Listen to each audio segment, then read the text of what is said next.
O tigrinho é o crack, a bet é a cocaína, a loteria é a cafeína. Aí as pessoas falam, é força de vontade, não é. Ah, é uma escolha, não é. Joga quem quer, não é. Cara, o impacto disso na saúde mental é muito violento. Você imagina, agora a pessoa, ela tem uma dívida enorme, às vezes não consegue mais pagar a escola dos filhos. Às vezes pega dinheiro com a agiota. Pega, né? E aí a esposa brigando porque ele se enfiou nisso. O que tem de relato de uma pessoa atrás da outra, assim, perdi 2 milhões, perdi tudo, acabou com a minha família. Converso com Jean Leonardi, que é psicólogo formado pela PUC São Paulo, mestre em psicologia experimental e doutor em psicologia clínica pela USP. É especialista em terapia comportamental e em terapia comportamental dialética. Eu resolvi vir a público e falar de maneira bastante incisiva, né, contra o mercado de apostas. São jogos em que você nunca vai ganhar. As plataformas, elas são programadas, os algoritmos, é tudo montado para que você não tenha chances. E a gente tem visto o impacto que isso tem trazido na saúde mental das pessoas.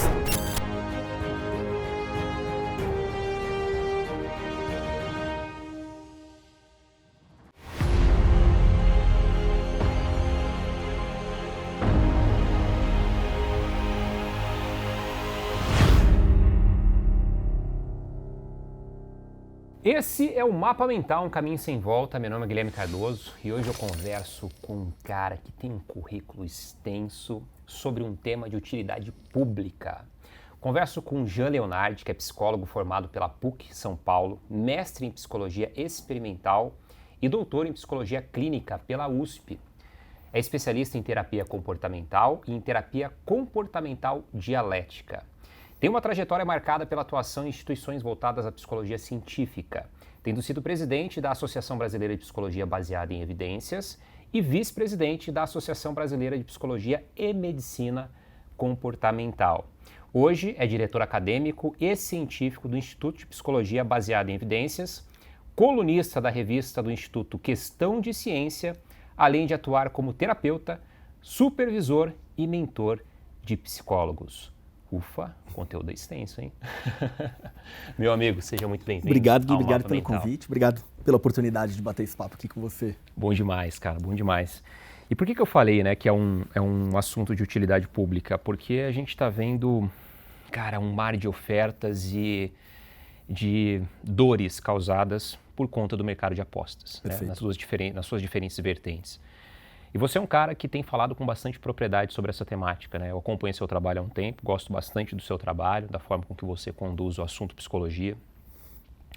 E hoje vamos conversar sobre esse tema, entender um pouco do comportamento por trás das apostas, como que a gente consegue se proteger, quais são os malefícios que esse mercado traz e até compartilhar os números para as pessoas entenderem o real impacto que esse mercado está trazendo para a economia. Perfeito. Né? Não só a economia familiar, mas a economia do país. Exato. Né? Então, Jean, para a gente começar, por que você decidiu publicamente falar sobre essa temática? Porque você tem falado com bastante assiduidade, né? Perfeito. Gui, eu resolvi vir a público e falar de maneira bastante incisiva, né, contra o mercado de apostas, seja um mercado de apostas legalizado, como as bets, né, as apostas esportivas, bem como as apostas que não são legalizadas no país, esses jogos do tigrinho, do foguetinho. Por quê? Primeiro, porque especialmente, a gente depois pode separar um pouco o que é aposta esportiva, do que são essas apostas de tigrinho, foguetinho, mas Legal. São jogos em que você nunca vai ganhar. As plataformas, elas são programadas, os algoritmos, é tudo montado para que você não tenha chances de ganhar. E a gente tem visto o impacto que isso tem trazido na saúde mental das pessoas. Você, que é um especialista em dinheiro, né, sabe o quanto que dinheiro é importante para uma enormidade de coisas. É um órgão humano importante. É um órgão humano, né? A gente com dinheiro compra saúde, compra segurança, compra comida, compra saneamento básico, compra lazer, compra entretenimento e assim por diante. Então, isso tem trazido um dano financeiro violento, né? As pessoas perdendo tudo, literalmente, assim, vendendo carro, vendendo apartamento, destruindo famílias, assim, e tudo isso tem um impacto na saúde mental, né? Em depressão e até em pessoas que acabam tirando a própria vida. Total. Então é um tema de saúde pública em que você não tem como ganhar das plataformas. É diferente de um investimento, por exemplo, né? Que, claro, existem investimentos de maior risco, de menor risco. Quando você vai trabalhar com investidor, você vai lá, traçar perfil, que tipo de coisa ele topa. Mas, assim, existem aqueles investimentos que eu sei ali que eu vou ganhar ali, talvez 13% no ano, com tranquilidade, meu dinheiro não vai desaparecer. E não é o caso das apostas. Né? As apostas, comparado aos investimentos das suas diferentes modalidades, você não tem uma previsibilidade de perda, né, cara? O mecanismo, ele é um mecanismo criado para te viciar e para te fazer perder. Exato. Essa é a verdade. Essa né? é a verdade. Essa é a verdade. E na sua visão como doutor em psicologia, quais são ou qual é o comportamento mais nocivo que as apostas podem trazer para a vida de uma pessoa? Eu acho que a pessoa ficar tanto tempo dedicada a tentar ganhar dinheiro ali, que ela acaba abrindo mão de tentar ganhar dinheiro de formas mais acertadas e óbvias. Né? Que, lógico, é um caminho que o trabalho, o investimento não promete, né? Sim. Esse milagre, eu vou ficar milionário da noite para o dia, né? Sim. Isso não existe, assim, né? E é um pouco isso que as apostas online tentam te convencer de que, nossa, você pode ganhar e de repente mudar de vida. Né? Assim, né? De uma hora para outra. Né? E é isso, o ser humano ele é sensível a alternativas milagrosas, a soluções mágicas. Né? Pela própria programação instintiva, né? Pela própria programação instintiva, um pouco porque carece de uma racionalidade mais apurada, de um pensamento crítico mais apurado. E aí acho que, para mim, o maior dano é menos o comportamento em si e mais o produto do comportamento, que é a pessoa que acaba perdendo tudo, ou assim, se não é tudo, é 90%. Né? Então uma pessoa que deixa de fazer uma viagem, deixa de pagar uma faculdade para o filho, que deixa de ter qualidade de vida, que deixa de realizar sonhos e que entregou ali tudo para as casas de apostas. Sim. Né? E quais são os mecanismos comportamentais que você observa nas apostas que fazem com que elas se tornem tão viciantes, até mesmo para pessoas com intelectual desenvolvido, né? Pessoas muito bem estudadas? Perfeito. Aqui, Gui, a gente precisa separar o que leva uma pessoa a começar a jogar e diferenciar do que mantém a pessoa jogando depois que ela começou. Tá? Então são mecanismos diferentes. Então vamos separar aqui. Tá? Então, por que uma pessoa começa a jogar? Então tem vários motivos aí. Um deles, naturalmente, é essa grande influência da mídia, do marketing, das redes sociais, dos influencers e assim por diante, né? Então a gente está vivendo agora, por exemplo, o momento da CPI das bets, né, em que está sendo investigado, e acho que algumas pessoas têm essa noção, outras não, mas o poder que influenciadores têm é muito grande. Né? São pessoas que conseguem mesmo formar opinião, né? Levar poder as pessoas... argumentativo. Né? Exato.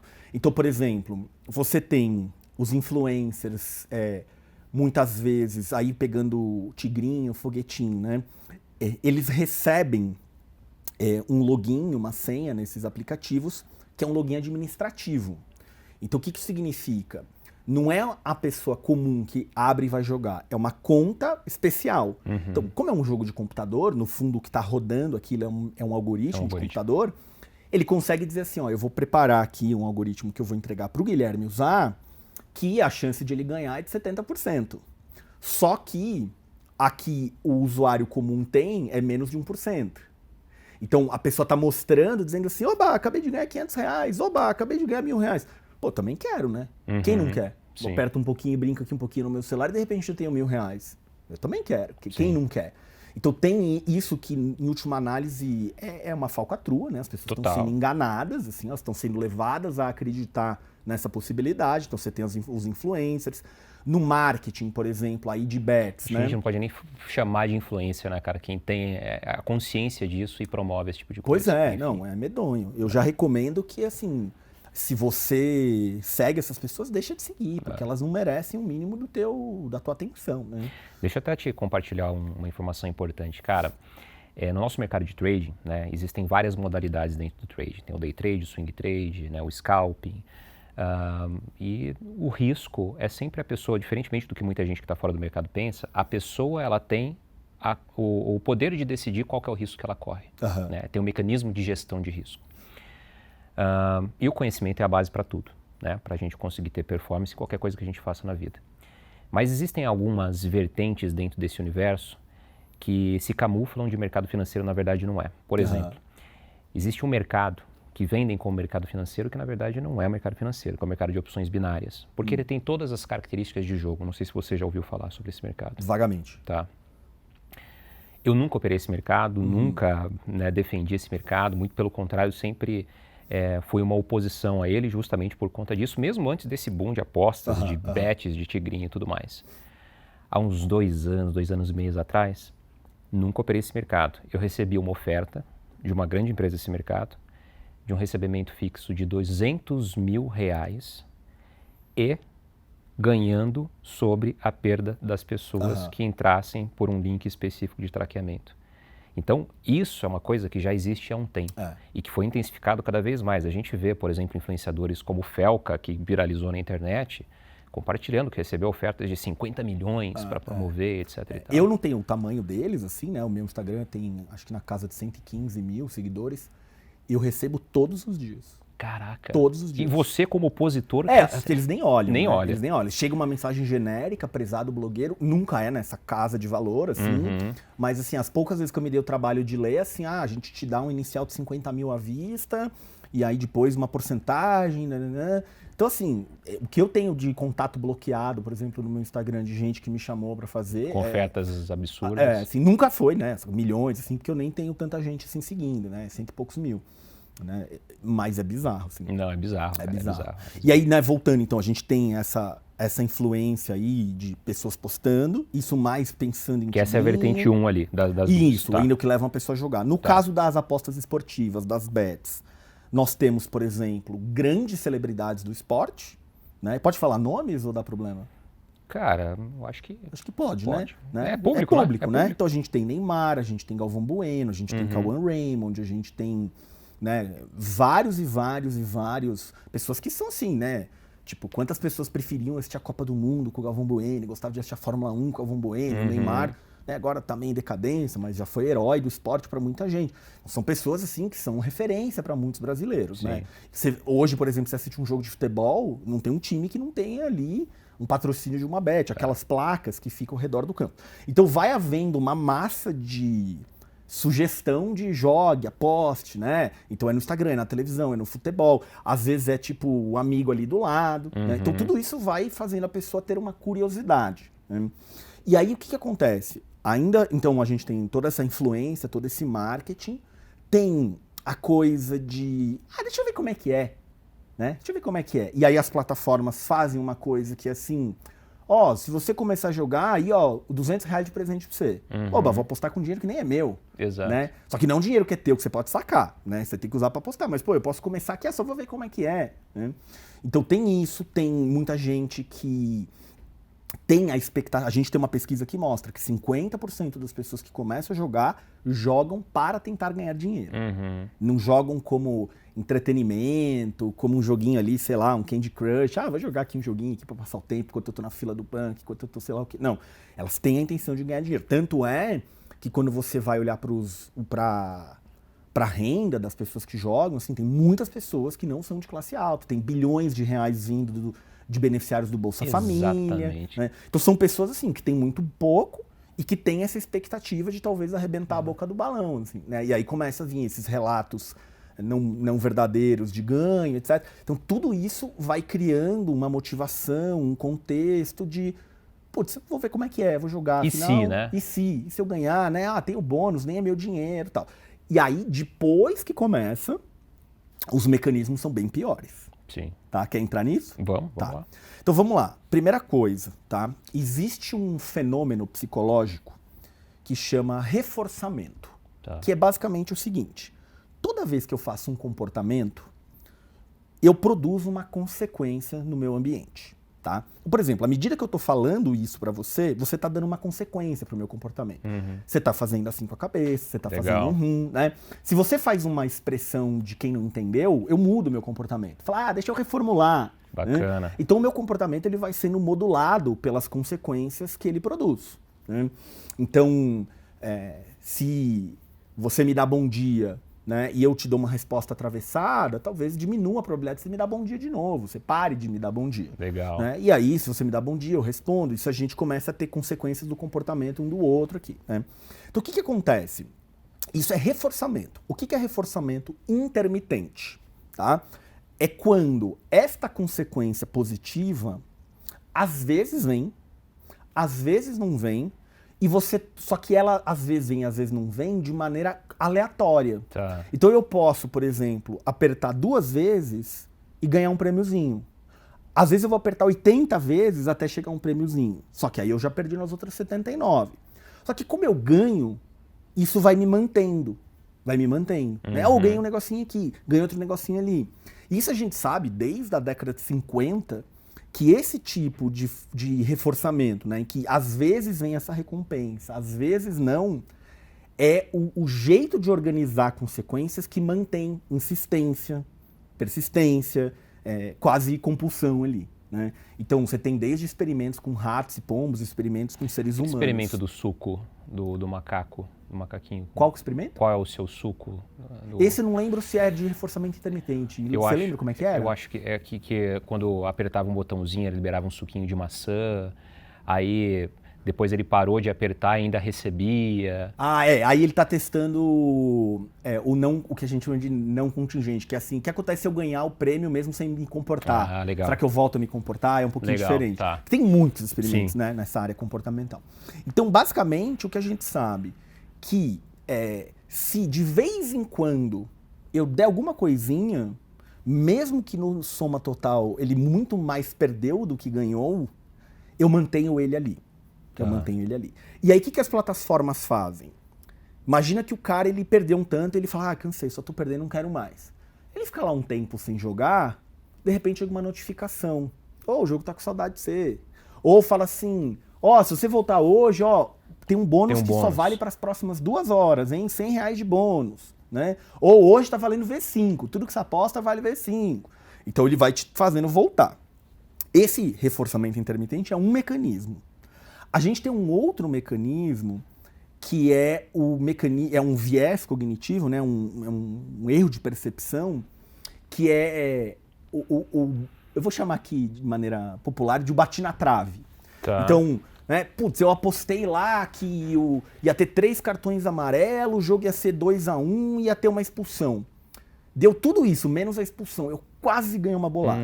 Ou tá rodando ali o cassino online, lá o tigrinho. Nossa, se isso aqui tivesse girado mais meio milímetro, eu tinha estourado a boca do balão. Então eu quase consegui. Né? Então aquela coisa, nossa, bati na trave. Assim. Tá. Então quem sabe na próxima. Então eu já combinei o quase com o reforçamento intermitente. Tá? Aí, o que acontece? Existe aqui à medida que a pessoa vai jogando, ela começa a criar algumas superstições por conta de coincidências. Então, por exemplo, se eu jogo 3 vezes apertando rápido, de vez em quando dá. De procura noite, padrões ali. Ela começa a identificar padrões que não existem. Sim. Né? Ela acha que ela identificou algum padrão, só que foi uma aleatoriedade, assim, tá? Não é um padrão probabilístico. Não é um padrão probabilístico, nem de probabilidade baixíssima. Né? Não é um padrão probabilístico. Isso nós, seres humanos, fazemos às vezes, né? Às vezes até com celular, assim, se eu apertar mais no cantinho da tela, que aí parece que vai. E às vezes é só uma coincidência ali, uma variação aleatória. Sim. Só que aí a pessoa começa a achar que ela desenvolveu uma maneira de enganar o jogo, de conseguir fazer o jogo pagar mais, e ela continua perdendo. E aí, de novo, o reforçamento intermitente ainda está acontecendo, né? Os bônus ainda estão chegando, a mídia ainda está vendo gente ganhando, mostrando gente ganhando ali de maneira falsa. Aí, o que acontece? Existe umas crenças que os jogadores às vezes vão desenvolvendo também, sobre, por exemplo, qual é a probabilidade do jogo pagar. As pessoas não sabem, né? Que tipo, deve ser justo. Não é justo, né? É de uma maneira muito desbalanceada, é um computador feito para você perder. As pessoas começam, por exemplo, às vezes a ter... elas às vezes não entendem qual é a probabilidade de ganhar. Então, por exemplo, ela acha que se jogar, é como se você tiver... Bom, eu coloquei tanto dinheiro já que tá na hora dela começar a devolver. Tá. Mas isso é uma crença que não tem fundamento, não é assim que o jogo funciona, não é assim que ele foi programado. Né?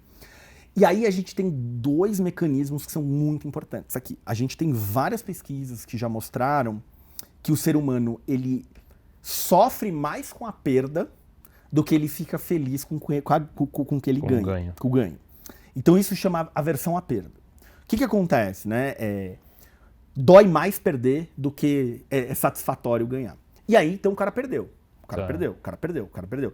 E aí ele perdeu 100 mil, vamos imaginar, tá? E aí dói muito ter perdido 100 mil. Agora, o que ele começa a fazer? Ele começa a tentar recuperar. Não, eu tenho que recuperar o que eu perdi. Né? Então agora ele joga não mais para ganhar, para recuperar o que ele perdeu. A expectativa dele é a recuperação. É a recuperação. Isso se chama loss chasing, né? Tipo, é a perseguir a perda não é exatamente isso, é perseguir a compensação da perda. Não, então peraí, tá bom, eu vou parar de jogar, mas eu vou pelo menos ter que ficar no 0-0.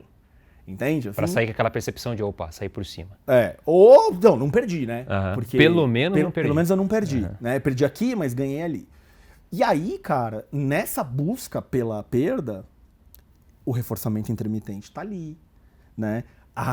Os outros mecanismos que eu já citei continuam acontecendo, né? Ele continua identificando padrões que não existem, e aí ele começa a buscar, só que agora ele perdeu somando 150 mil. E aí essa aversão fica ainda maior, ele começa a procurar compensar ainda mais. Só que o que acontece? O reforçamento intermitente, que de vez em quando ele ganha alguma coisa, dá uma esperançazinha, libera ali uma dopamina no centro de recompensa do cérebro, e ele diz, opa, é isso, né? E aí, daqui a pouco, ele não consegue mais parar de fazer isso, por causa de todos esses mecanismos envolvidos. Agora, até aqui, eu tô restrito à relação do jogo e ganhar dinheiro. Só que aqui no meio daria pra gente acrescentar, saindo um pouco do dinheiro propriamente dito, o seguinte: quais outros fenômenos ali podem contribuir para o cara jogar? Então, por exemplo, pessoas que são mais impulsivas. Elas têm essa área do cérebro de recompensa mais sensível. Então é muito mais fácil essa pessoa se viciar do que outra. Então uma pessoa que tem um transtorno de ansiedade generalizada, uma pessoa que tem um transtorno de déficit de atenção e hiperatividade, uma pessoa que é mais impulsiva, personalidade, assim. Ou uma pessoa que ela tá passando por um momento de vida muito difícil, muito angustiada, muito chateada, às vezes deprimida. Putz, o jogo é um escape. Como poderia ser, sei lá, um videogame, uma bebida, como poderia ser masturbação excessiva, cigarro, maconha. Entende? É um escape. Etc. Né? Só que com um dano financeiro que talvez a masturbação não traria, que talvez o cigarro não traria. Né?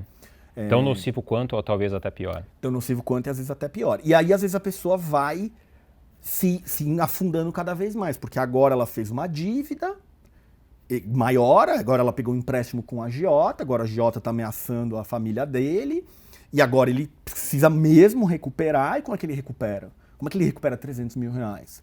Ou ele vende um bem, ou ele tenta jogar ainda mais para tentar recuperar no jogo, ou ele tenta mudar de jogo para recuperar no jogo, e aí ele perde ainda mais, e aí isso vai criando conflito na família, vai criando problema no casamento, isso vai fazendo a pessoa se sentir um fracasso, e aí ela não consegue sair dessa bola aqui, desse fundo do poço, entendeu? Ela destrói a confiança, a segurança, a identidade fragilizada. Total. Cara, o impacto disso na saúde mental é muito violento, assim. Né? Você imagina, agora a pessoa, ela tem uma dívida enorme, se por meios legais pagando um monte de juros, se por meios legais correndo risco de agressão, de vida, às vezes não consegue mais pagar a escola dos filhos. Às vezes pega dinheiro com a agiota. Né? E aí a esposa brigando porque ele se enfiou nisso.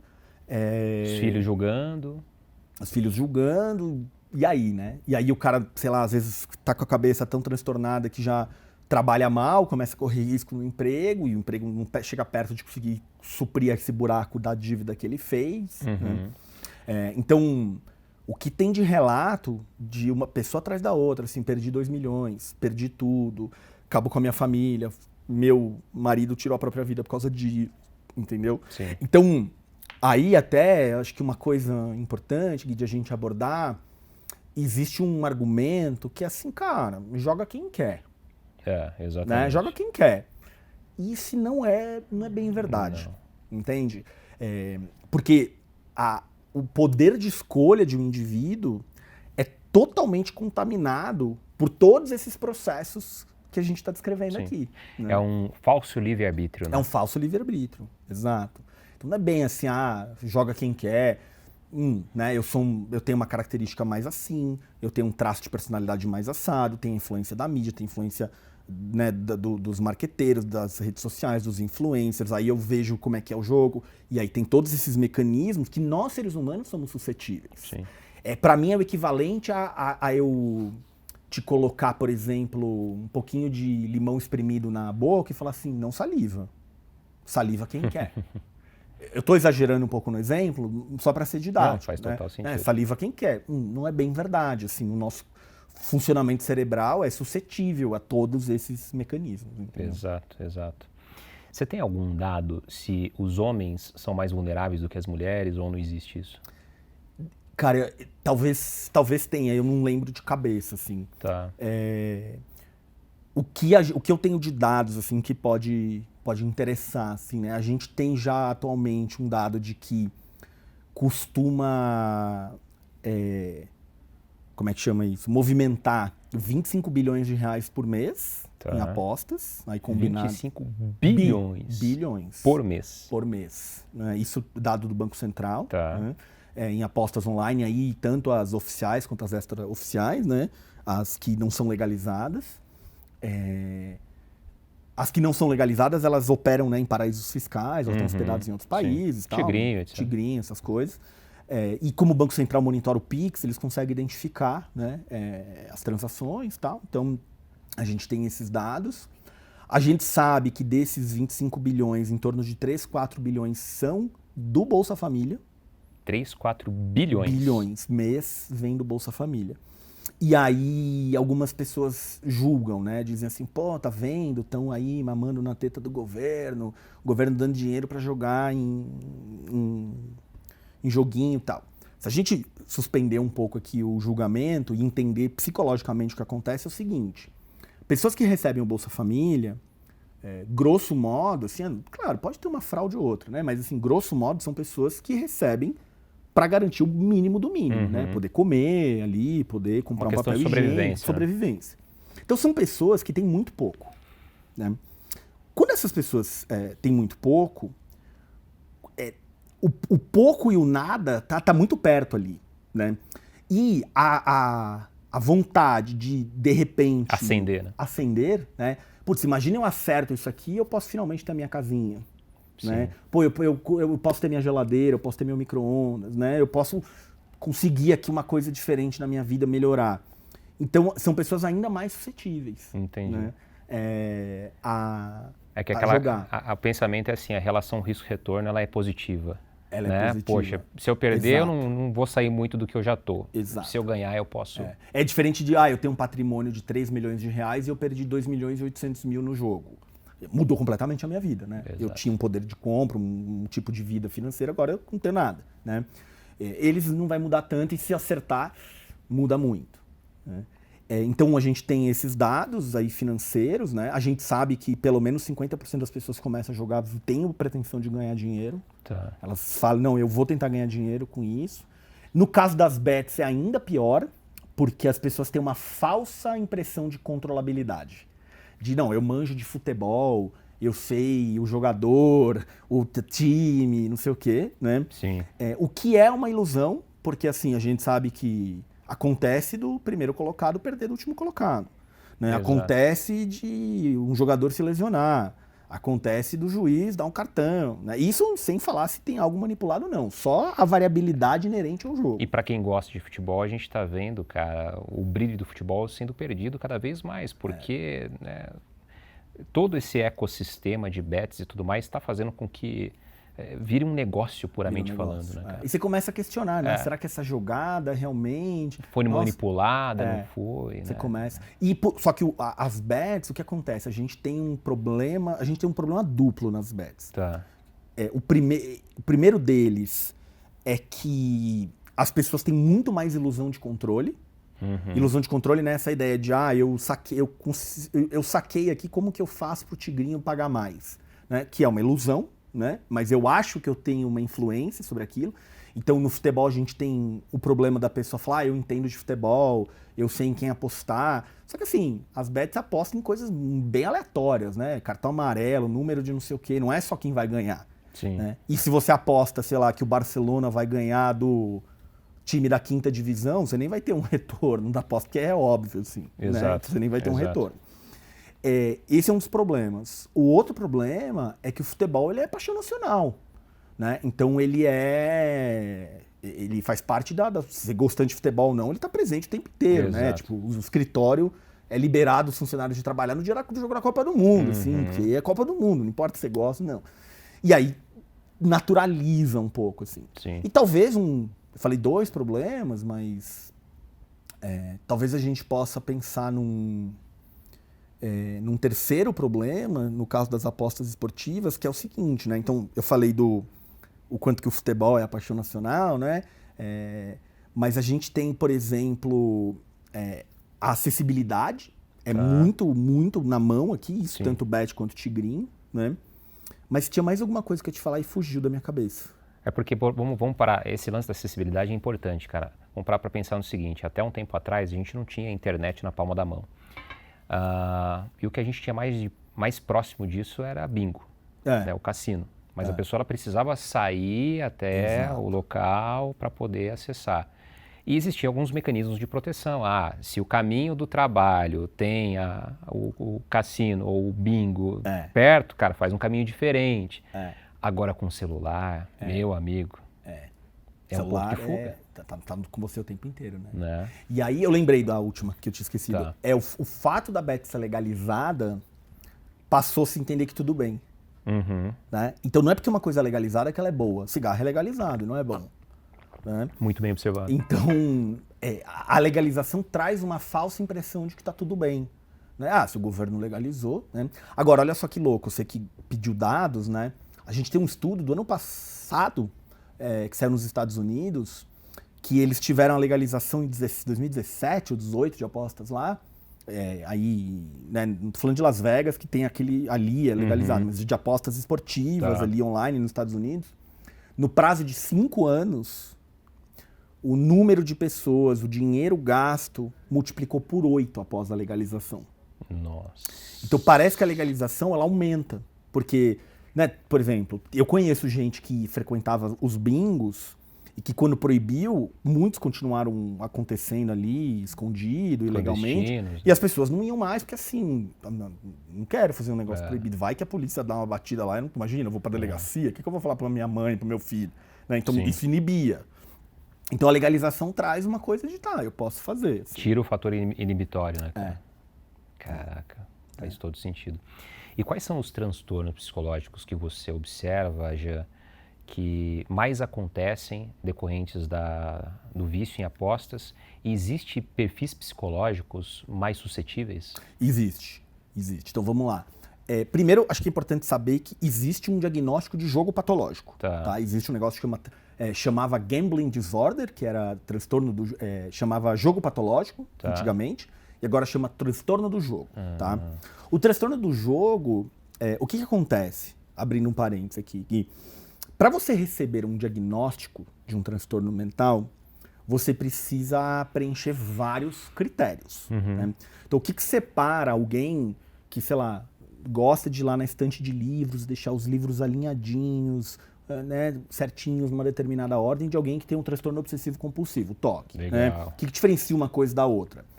Isso tem a ver com intensidade, com tempo gasto, com prejuízo funcional, com sofrimento subjetivo, né? Então você fala assim, uma vez por semana eu vou ali nos meus livros, ali gasto uns 5 minutinhos para deixar eles em ordem. Isso não é transtorno obsessivo compulsivo. É a organização. Eu gosto, sei lá, eu tenho essa vontade aqui de deixar assim, né? A pessoa que tem prejuízo é uma pessoa que vai gastar horas ali. Eu tiro um livro do lugar, a pessoa fica irritada, né? E ela gasta ali minuciosamente, tal, ela perde compromisso profissional porque ela ficou ali organizando os livros e se atrasou. Isso é um transtorno. Né? Porque se você não considerar critérios como prejuízo, funcionalidade, sofrimento subjetivo, você folhear um manual diagnóstico, você tem 40 diagnósticos diferentes. Tá? Isso daí é central. Tá?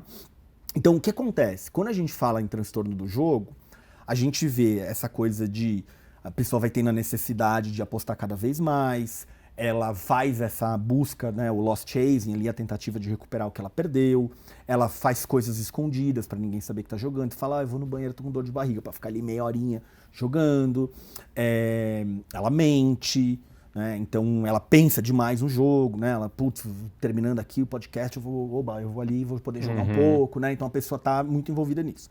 Só que o diagnóstico de transtorno do jogo, você precisa ter todas essas características aqui por pelo menos 12 meses, tá?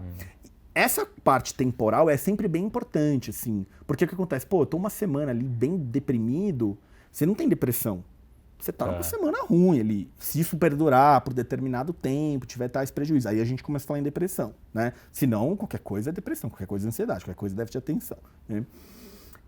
E aí o que acontece? Só que, cara, em menos de 12 meses, dá pra você ter muito problema com Tigrinho e Bets. Você não precisa ter um transtorno do jogo. Né? Até eu me pergunto se esses critérios aí no futuro não vão ser alterados.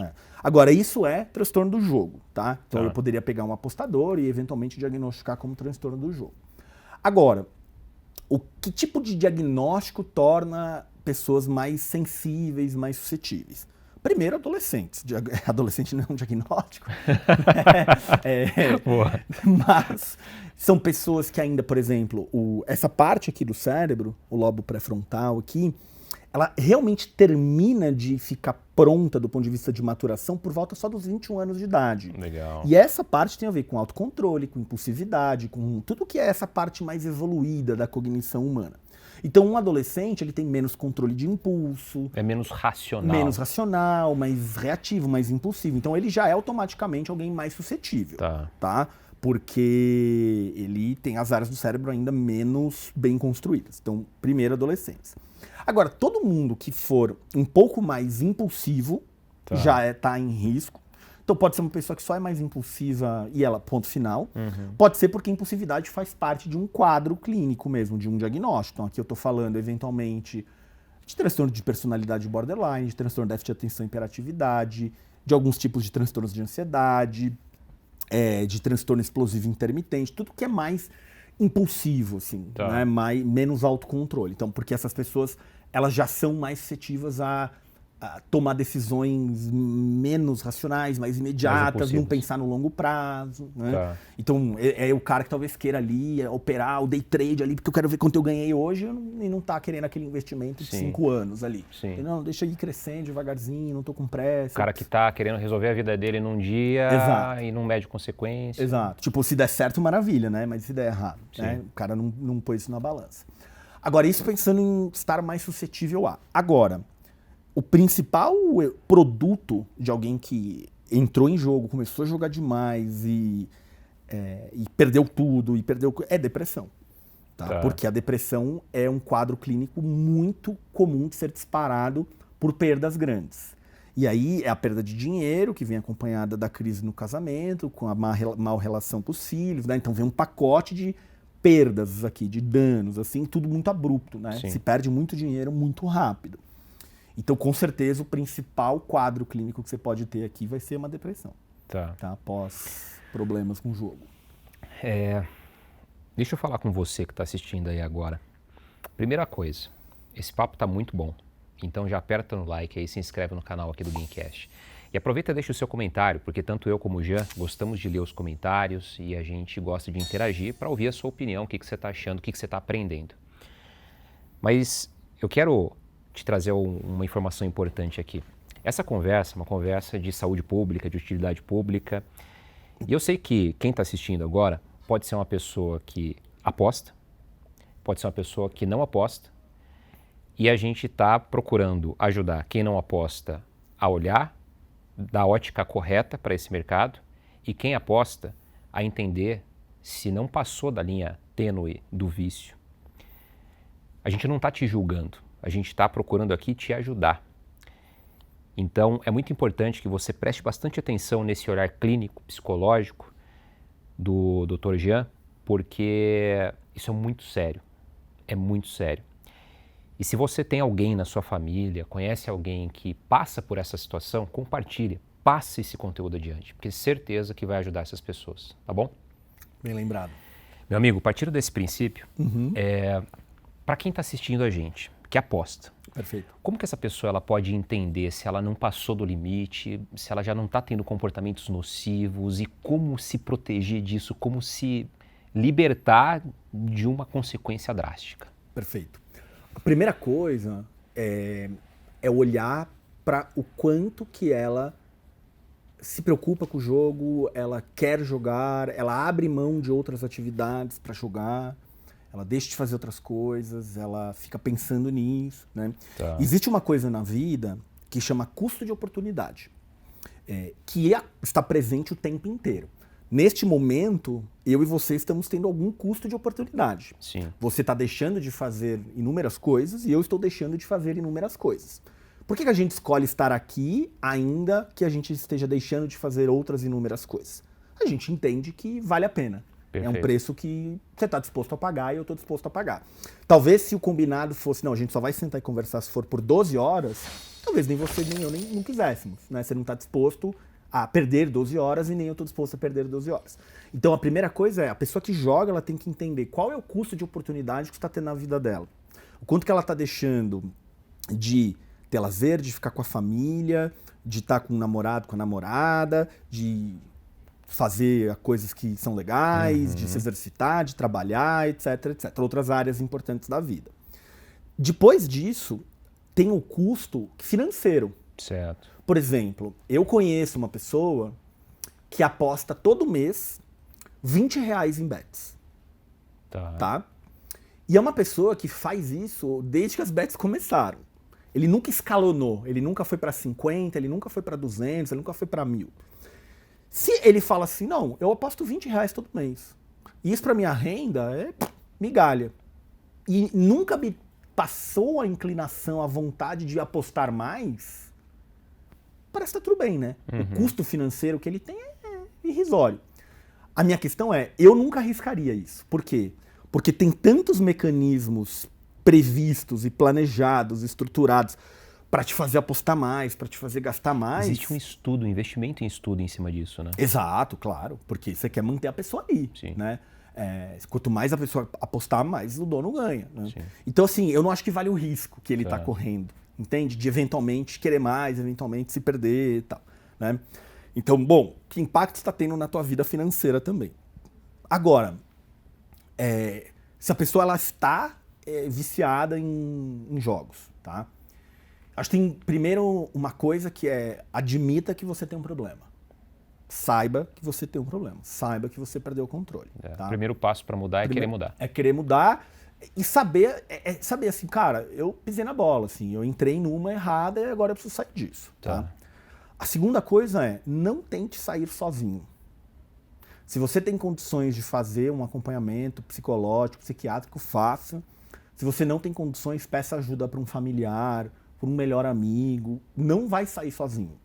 A gente acha que consegue, não consegue, tá? Dito isso, se você vai receber ajuda, por exemplo, de um familiar, tem algumas coisas que dá para fazer, né? Então, por exemplo, o celular, ele está disponível no nosso bolso aqui, na nossa mão o tempo inteiro. Mas eu poderia, por exemplo, bloquear a instalação de certos aplicativos. Então, por exemplo, eu poderia pegar o teu celular e configurar ele como se fosse um celular de uma criança, em que eu tenho um controle de quais aplicativos você instala ou não. Tá. Então eu poderia fazer isso com um melhor amigo, com um familiar. Estou instalando um aplicativo de ver seriado. Aprovado. Tá tentando instalar um aplicativo de jogo. Eu não permito, né? Como um terceiro, né? Você está depositando a sua confiança nesse amigo, Sim. nesse familiar. Um guardião ali. Um guardião, um mentor, nos alcoólatras anônimos é um padrinho, né? Então você pode ter essa pessoa te ajudando. Outra coisa fundamental, assim, para quem perdeu o controle, é não ter possibilidade de ter dinheiro, né? Então, por exemplo, eu vou sair para trabalhar, eu vou ter o dinheiro pro metrô, pro almoço, para um cafezinho e acabou.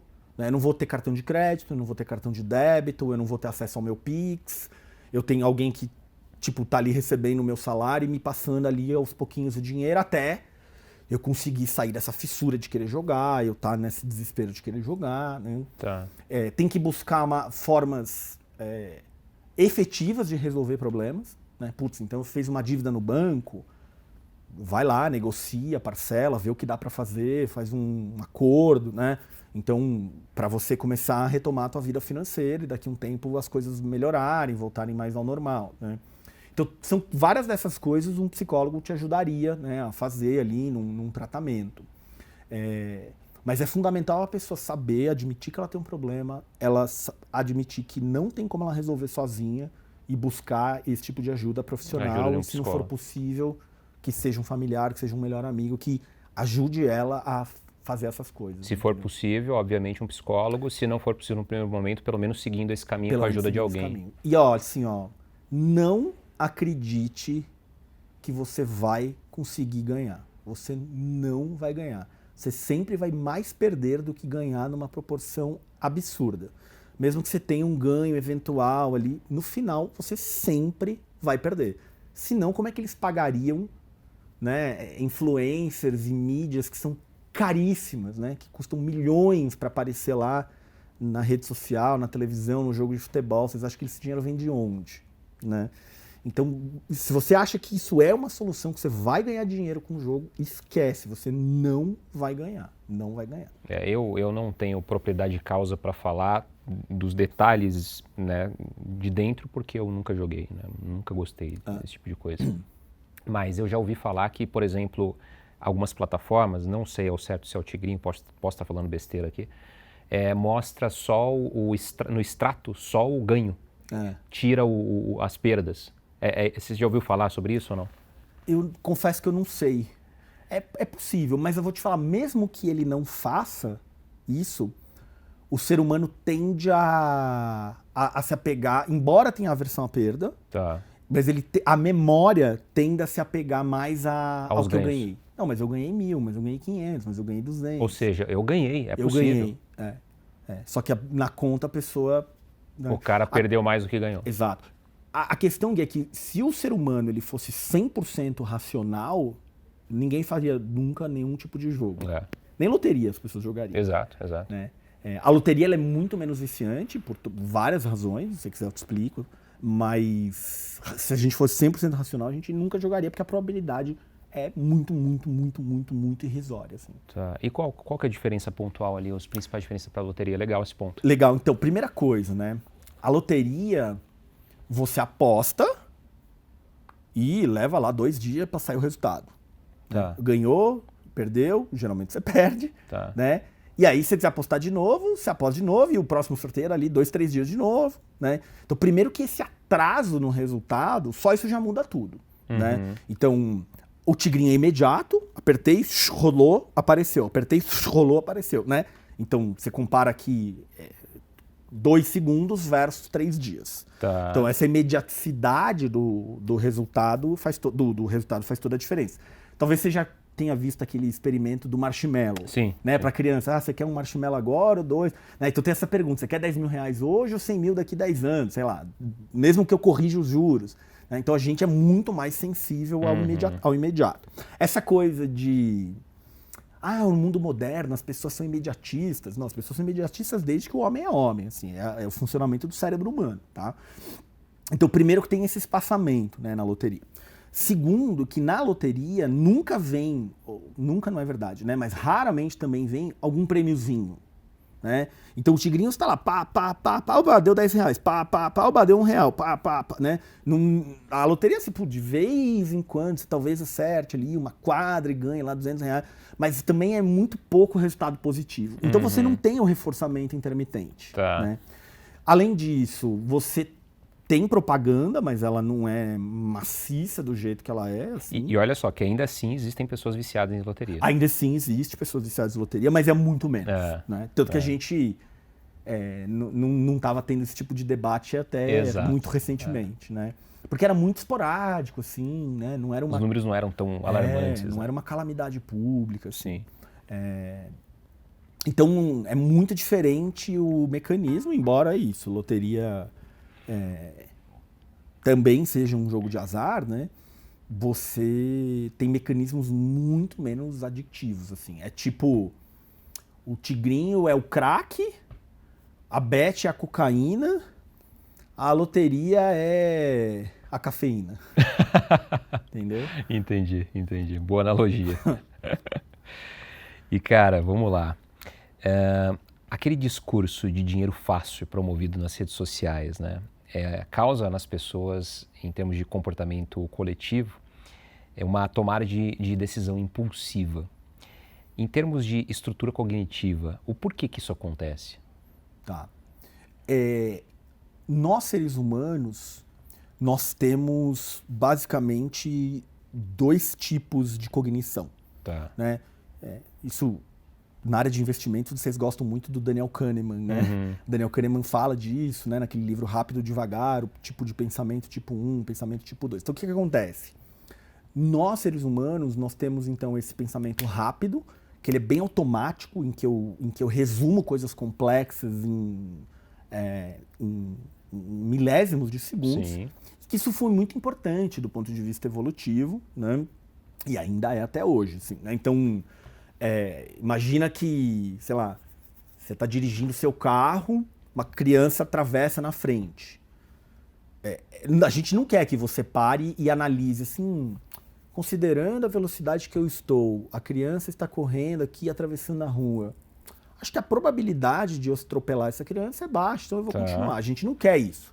A gente quer que você ali, né, imediatamente pense que você vai atropelar a criança, pisa no breque, desvia, né? A gente quer que isso aconteça. Então, esse tipo de pensamento muito rápido, muito automático, que é uma espécie de atalho mental, é um tipo de pensamento importante para o ser humano.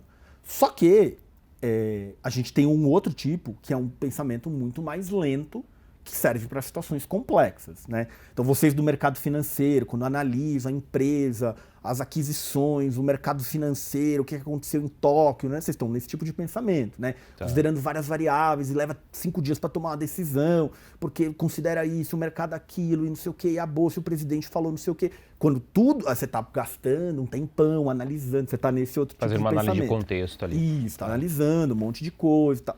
Então, o que acontece? Nós, seres humanos, então, temos esses 2 tipos de pensamento e eles são adequados, cada um no seu lugar. Né? Você talvez não deva tomar uma decisão de investimento em meio segundo, assim como você não deve ficar analisando muito numa situação ali da criança, você simplesmente tem que entender que vai acontecer aquilo e você, mesmo que tenha tomado um pensamento errado, é bom que você tenha pensado errado. É mais provável que isso te ajude do que te atrapalhe. Só que o que acontece, né? A gente vive num país de profunda desigualdade social, né, em que ganhar dinheiro não é fácil, né, assim, para a esmagadora maioria das pessoas que estão ali na base da pirâmide. E que, cara, dinheiro, gostando ou não, ele tem muito a ver com felicidade, né? Sim. Então, com segurança, com saúde, com realizações, com fazer coisas, bens... Com as bases, né, da pirâmide de Maslow ali, né? Isso, exato, né? E aí, o que acontece? Eu quero ganhar dinheiro, né? E no meu emprego eu ganho um dinheiro que é pouco, eu nunca vou conseguir ascender e ter o que eu quero e tal. Lembra, de novo, a gente está falando aqui para a maioria da população, não estou falando para quem tem 3 milhões investidos, né? Estou falando para quem tem ali, mal consegue ir no fim de semana para Praia Grande, entende? Estou falando desse povo. E aí, cara, alguém que você vê que tem sucesso, que você admira, e que vai ganhando a sua confiança, dizendo assim, ó, aqui está uma possível solução para o seu problema. Né? E aí a pessoa, às vezes, ela não tem nem a capacidade de ter toda essa análise crítica, mas será que é isso mesmo? Mas como é que funciona esse jogo? Será que esse jogo me paga isso mesmo? Será que se a pessoa tem uma propaganda de um jeito e o jogo de verdade é de outro? Ela não vai analisar tudo isso. E ela quer essa solução e ela vai tentar. Né? E aí ela começa a tentar, entra todos os mecanismos que a gente já conversou, e aí ela fica presa. Né? Entendi. Muito bom. Você acredita, Jean, que existe uma forma... Deixa eu melhorar a minha pergunta. Uma forma ética, moral, saudável de se posicionar nesse mercado de apostas? Ou você de fato acredita que, cara, é um mecanismo feito para perder e não tem como se posicionar de forma moral, ética e saudável nesse O mercado. que você chama de se posicionar de forma moral e saudável? As empresas de bets? Não, a pessoa. A pessoa, o apostador? O apostador, o apostador. Cara, é feito pra perder. Entende? Se você fala assim, eu acho divertido e tudo bem eu perder dinheiro, né? Parece que tá tudo bem, assim, mas... E que é totalmente contra o que é divulgado. A normalidade, né? Ninguém quer fazer nada pra perder, né? Então, assim, pra mim as bets, elas foram legalizadas, elas são legalizadas, mas elas são imorais. Não é porque algo é legalizado que algo não é imoral, algo, né? A escravidão já foi legalizada. Perfeito. Né? Então, não quer dizer que ela é moral ou Você correta. pode, mas será que convém? Exato. Né?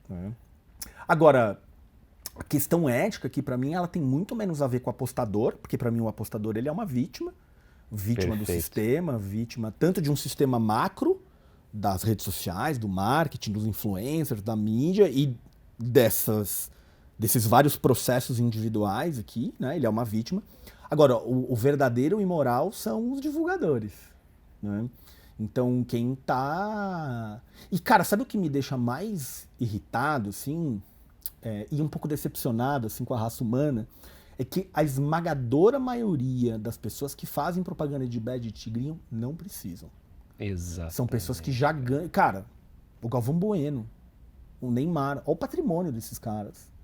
Tipo, isso aí é dinheiro de pinga pra eles, entendeu? Sim. Que eles ganham. Então, assim, não precisava, entendeu? Não precisava, tipo, fazer isso. Desnecessário. Né? Então, por exemplo, eu não sou muito chegado em futebol, mas a minha esposa é super ligada em futebol, palmeirense, vai no estádio, não sei o quê. E o meu filho, aquela coisa, né? O Palmeiras muda a camisa, ele quer a camisa nova. Eu já falei pra ele, enquanto tiver patrocínio de bet, você não vai ter nova. Se ficar 10 anos de bet, você vai ficar 10 anos sem ter camiseta nova do Palmeiras. O Jean é um dos caras mais opositores de bets que eu conheço. Não vai ter, cara. Você não... E expliquei pra ele por quê, que isso engana as pessoas, que isso tira dinheiro das pessoas de maneira, né, injusta e tal. Perfeito. Então... Mas você acha, cara, que... Por exemplo, vamos pensar na ótica da empresa agora. Cara. Você acha que... já foi legalizado, legal. Existiria uma forma de se posicionar nesse mercado de uma forma mais ética, cara? Pra não prejudicar tanto, assim, as pessoas? Você já parou pra refletir sobre isso? Sabe, um papo meio louco aqui agora. Então, cara, eu acho que não, assim, porque talvez seja um pseudo-posicionamento, assim, uma pseudo-ética. Por exemplo... Eu pensei nisso agora aqui, cara. Tipo propaganda de cerveja. Tipo, a propaganda faz lá 1 minuto de mídia de como tudo é maravilhoso, aí fala em velocidade 2x, beba com moderação.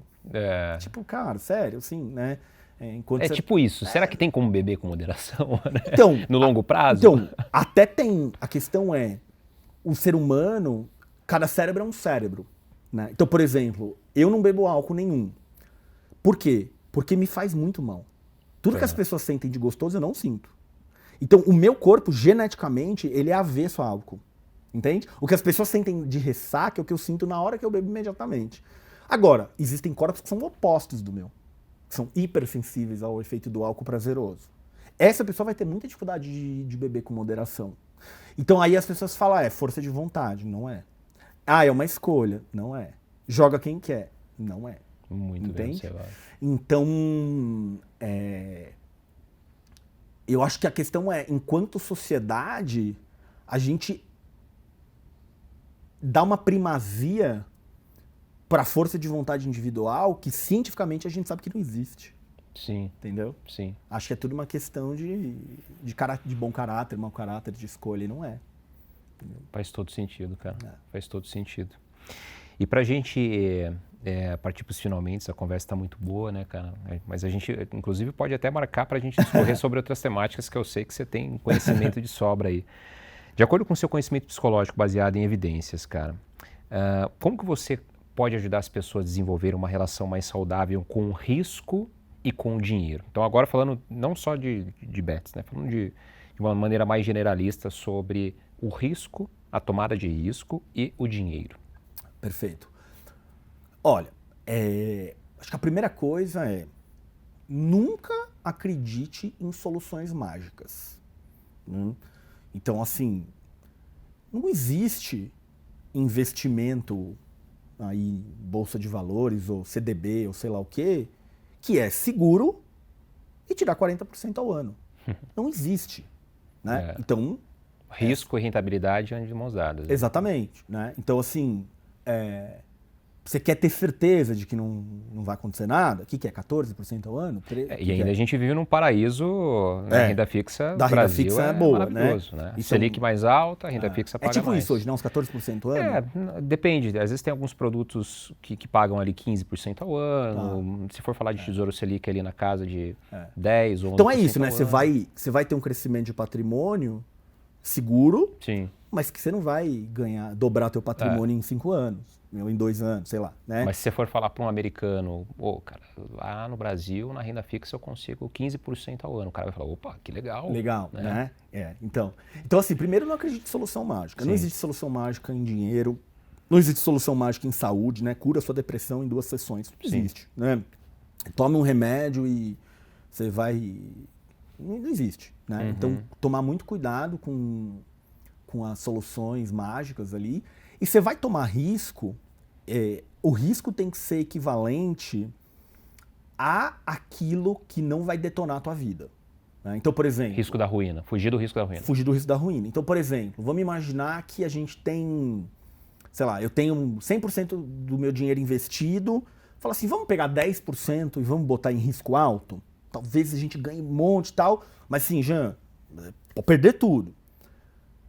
Quero perder tudo? Não. Mas se eu perder esses 10%, talvez a minha vida não mude consideravelmente. Né? Eu continuo no mesmo padrão de vida, com o mesmo carro, faço a minha viagem, né? Vou ficar chateado, pô, queria ter ganho, não ganhei, perdi, pô, que droga, não sei o quê. Mas eu não mudei a minha vida. Né? Agora imagina que eu falo assim, vamos botar 90% do meu patrimônio em alto risco. Opa. Né? Se eu der a sorte da sorte da sorte, talvez eu dobre o dinheiro. Mas e aí? E se eu não der a sorte da sorte? Né? E o custo psicológico? E o custo psicológico, e o que eu vou deixar de viver? E eu vou ter que mudar meu filho de escola, e eu não vou poder mais ter o carro que eu tenho. E não só com a consequência, mas durante. Né? Você vai estar preocupado, cara. A amígdala cerebral vai estar lá. E não dorme, né? E fica com insônia. Então, acho que tem essa questão, entendeu? De tomar um risco que cabe na tua vida. Uma vez eu li um livro que chama... É um livro sobre estatística de maneira bem brincalhona, assim. Tô tentando lembrar o nome. E o cara contava nesse livro uma coisa que eu nunca esqueci. Ele falava assim, você deveria fazer seguro do seu celular? Era a pergunta do capítulo, do texto, assim, do cara, né? E ele contava, assim, que os multimilionários, bilionários, né? Esse cara, tipo, sei lá, o Trump, sei lá quem, pessoas com dinheiro, né? Sei. Falava assim, eles têm carros de milhões de dólares e nunca fazem seguro. E ele traz essa discussão sobre a ótica da estatística, que é a seguinte, você só deve fazer seguro, ele dizia, né, estatisticamente pensando, não pensando psicologicamente, pensando estatisticamente, nos bens que, assim, se você tiver que comprar um novo amanhã, tem um dano na tua finança ou não. Então imagina assim, você tem um carro de 200 mil reais, roubaram teu carro. 200 mil reais para você nem faz cócega na sua conta, não faça seguro. Não, pô, tem algum impacto, né? Não é o fim da vida, mas tem um impacto, faça o seguro. Né? Legal, então assim, pô, o celular lá que você tem custa, sei lá, 4 mil reais. Putz, se ele for destruído, tá, se precisar comprar um novo, tem um impacto? É 4 mil reais, mas não tem um impacto, não faça seguro, né? Então eu penso um pouco isso na coisa de tomada de risco, entende? Legal. Tipo assim, né? Por exemplo, eu tenho um amigo que ele tem, acho que 5% do patrimônio dele em Bitcoin.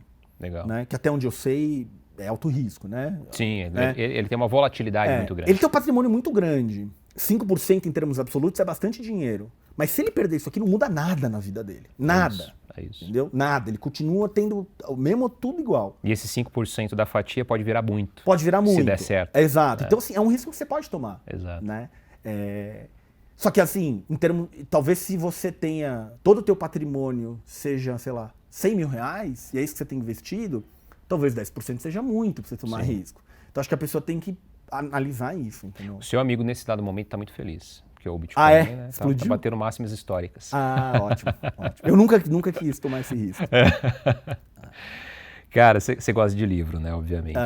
Tem algum livro sobre o que a gente conversou aqui, sobre esse viés comportamental que você indica? Exclusivamente de apostas, não? Não, pode ser para a pessoa entender mais sobre ela. Né? Pode ser um livro para ela entender mais sobre os comportamentos dela. Tá. Tem vários livros que me vêm na cabeça. Eu vou falar 2. Tá, legal. Um que é em inglês, que não tem tradução, e um que tem tradução. Então, o inglês se chama The Science of Consequences. É de uma mulher, eu esqueci o nome dela. Então, que ela discute só a ciência por trás da consequência de comportamentos, como que as consequências de comportamentos têm um papel tão importante em tudo que a gente faz. The Science of Consequences. The Science of Consequences. É uma autora mulher, eu esqueci o nome dela.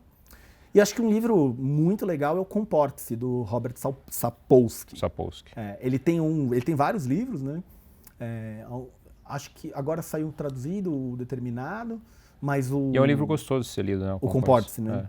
Eu acho que eu indicaria esses 2, assim, para quem quer entrar um pouco nesse universo, assim. Boa. Eu falo muito de comportamento no meu Instagram também, então... Sim, eu vou te perguntar isso, já pode falar qual que é o seu Instagram. No @JeanLeonardi. Jean Leonardi. Jean é J-A-N. Legal. Jean Leonardi. E tem algum outro canal que você compartilha conhecimento? Você tem o YouTube ou não? Eu tenho, de vez em quando eu solto uns cortes lá, mas é a mesma coisa que eu solto no Instagram, então... Legal. Então, Jean Leonardi na internet vai te achar, principalmente no Instagram. Isso aí. Legal. TikTok, você tá lá fazendo dancinha ou não? Não fez dancinha ainda? Não, dancinha não é comigo, não faz muito meu perfil. Mas você sabe que o TikTok já não é mais dancinha não, viu, Eu sei, ele tá grande. Tá, né? Tá legal. Eu tô começando a olhar para ele lá também. É muita rede social, né? Pois pra administrar. E filme, série, você gosta? Adoro. Adoro. Muito mais séries do que filmes, cara. Tem alguma assim que você... Cara, seria legal. Bom, acho que tem algumas que talvez todo mundo já conheça, assim, que Breaking Bad, assim, achei sensacional. Tem uma que não sei se todo mundo conhece, que chama O Homem do Castelo Alto. Essa eu não conheço. O Homem do Castelo Alto é baseado num livro do Philip Dick. O Philip Dick é o cara que escreveu os livros que deu origem ao Blade Runner, ao Minority Report. O Homem do Castelo Alto. O Homem do Castelo Alto. Se eu não me engano é Prime. E é uma série que, basicamente, assim, a série começa assumindo que os nazistas venceram a Segunda Guerra Mundial. Caraca. Então é um mundo que ele é tomado, ele é inteiramente dominado pela Alemanha nazista, com uma parte ali que eles dividem com os japoneses que, né, estavam ali do lado da Alemanha nazista na Segunda Guerra. E aí a série se passa neste mundo, assim, né? Então, só a fotografia do livro, do filme, do seriado, só a fotografia do seriado, assim, é maravilhoso, assim, né? Então acho que é uma série que eu gostei muito. Tem uma bem nerd, assim, mas que chama Battlestar Galactica. É uma série, cara, que assim, ela é uma série de ficção científica, mas a ficção científica é só o pano de fundo. Na verdade, ela é uma série sobre comportamento humano, sociologia, política. É uma série que tem vários protagonistas ao mesmo tempo, assim, é uma série muito legal. Como que chama? Battlestar Galactica. Ah, tá. Battle de batalha, né? Isso. Battlestar Galactica. Tem uma versão dos anos 70, assim, mas a que eu gosto é dos anos 90. Tá. Legal, cara. Show de bola. Que mais? Bom, de comédia eu assisti a Seinfeld, assisti muito Seinfeld. Acho que, cara, essas são as minhas principais. As que aparecem assim. Legal, cara. Muito bom. E deixa eu te entregar um presente, cara. Oba! O Jogo Interior do Trader é o meu segundo livro publicado. Esse aqui especificamente sobre comportamento e gestão emocional para traders. Obrigado. Depois eu faço uma dedicatória. Vou querer um autógrafo. Muito bom. Vai ser muito bom receber o seu olhar clínico, né? Como um doutor em psicologia, né? Legal. Aqui, ó, você fala de uns vieses cognitivos. Sim, os vieses cognitivos. Tá bem legal. Legal. Bem voltado para o universo nosso do trading. Show de bola. Meu amigo, muito bom. Obrigado, Gostei Gui. muito da conversa, tá? Obrigado pelo teu tempo, pela entrega. Vamos repetir outras aí. Lógico, quando você quiser, tô aí. Show de bola. Obrigado. Gratidão. Valeu. Então, ó, segue o Jean lá no Instagram, Jean Leonardi, né? Isso aí. Jan, Leonardi, com I no final. E esse foi mais um programa do Mapa Mental. Espero que você tenha terminado esse episódio melhor do que você começou e lembre, passa a mensagem adiante. Um abraço e até o próximo episódio.